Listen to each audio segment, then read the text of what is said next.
Granite மற்றும் கனிம மணல் கொள்ளை தொடர்பாக IAS அதிகாரி சகாயம் தலைமையில் குழு அமைத்து சென்னை உயர்நீதிமன்றம் பிறப்பித்த உத்தரவை எதிர்த்து தமிழக அரசு உச்சநீதிமன்றத்தில் மேல்முறையீடு செய்துள்ளது.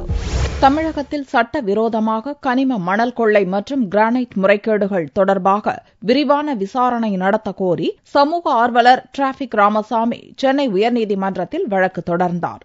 இவ்வழக்கில் மதுரை கலெக்டராக சகாயம் இருந்தபோது கிரானைட் விவகாரத்தில் அவர் மேற்கொண்ட நடவடிக்கை மற்றும் அவரது இடமாற்றம் குறித்தும் ராமசாமி குறிப்பிட்டிருந்தார். இவ்வழக்கு சென்னை உயர்நீதிமன்றத்தில் கடந்த வியாழனன்று தலைமை நீதிபதி SK கவுல், புஷ்பா ஆகியோர் கொண்ட முதல் அமர்வில் விசாரணைக்கு வந்தது. அப்போது கிரானைட் முறைகேடு மற்றும் கனிம மணல் கொள்ளை குறித்து IAS அதிகாரி சகாயம் தலைமையில் குழு அமைத்து 2 மாதத்தில் அறிக்கை அளிக்க வேண்டும் என்று நீதிபதிகள் உத்தரவிட்டிருந்தனர். இந்த உத்தரவை எதிர்த்து தமிழக அரசு சார்பில் செவ்வாயன்று உச்சநீதிமன்றத்தில் மேல்முறையீட்டு மனு தாக்கல் செய்யப்பட்டது.